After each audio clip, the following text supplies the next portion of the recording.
Sonicstate here at Superbooth 2021. I'm here with Aaron from 1010 Music. Now, we're going to talk about the Blackbox's latest update, 1.9. We won't go too much into the Blackbox, I'm sure you'll know much about it, but this wonderful form factor, this nice compact form factor, sampler, music production kind of center really, I suppose.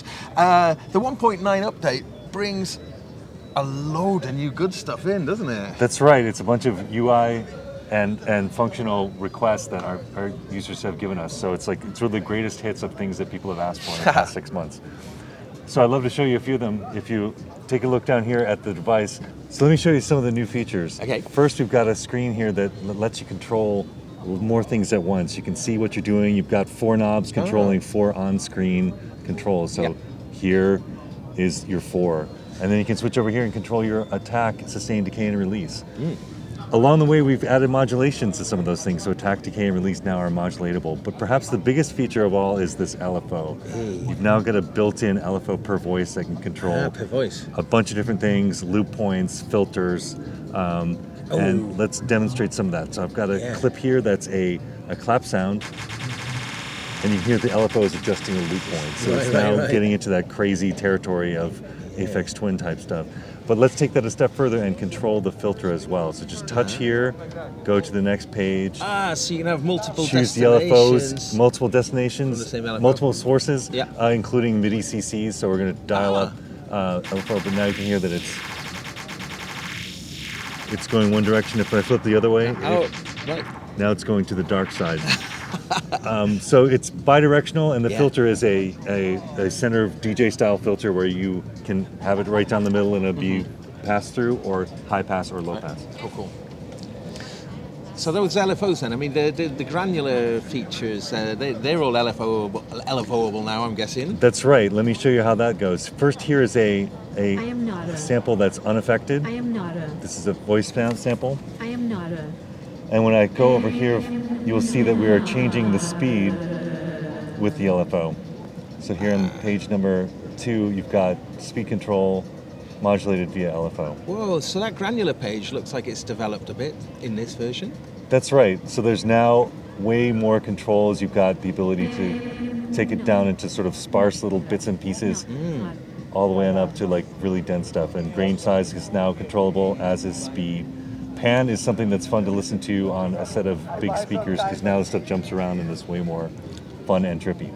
So I should mention at this point then that the Blackbox is 16 voice, but 16 stereo voices. It's 16 stereo cells, but really that can be up to 24 voices spread across the pads. So the granular is monophonic, but some of the other things like multi-samples and it could be a pianos or drums or whatnot can stack up as many as 16 samples per pad, 16 voices per pad, with some limits to like how many you can do at once.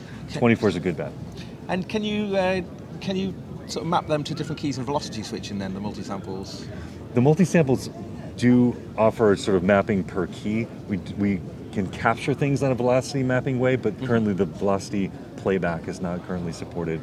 With some specialty, a trick that some of the drummers have used is to take something, slice it into different velocity layers, and then use velocity to play which slice to determine which slice. So indirectly, yes. Yeah. Okay. Cool. So what else is new? Tap tempo is something that people have really demanded. So now you can tap over here. Tapping on the BPM. Tapping on the BPM screen is what you can do. And lastly, the Midi Control. People really wanted to be able to control these different pads via MIDI. As it currently stands, you can use a 4x4 control and launch the different samples. Now you can use that 4x4 pad in a different note range and record each of those pads. And additionally, there's a clear for each of those. So will that record the velocity of the pads? It's not velocity sensitive, but it is. Each pad can be configured for a different time. So you can have like a 1-bar loop or a 4-bar loop, and as you set it up in advance, you can have lots of different things going on. Cool. So that's a quick summary of what we did in 1.9. Wow, that's a lot in there. Yeah, thanks so much to our customers for posting all these things and being patient and letting us have a chance to get to it.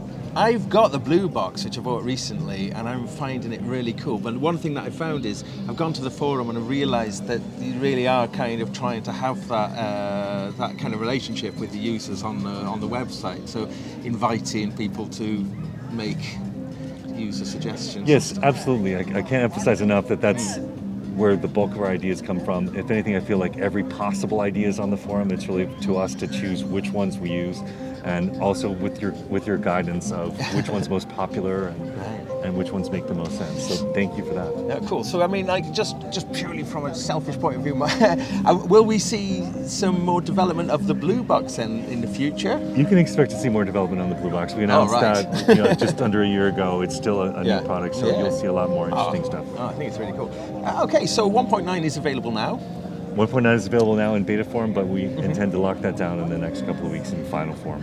Okay, amazing. Thanks so much, Aaron. Thank you. Great. I appreciate it.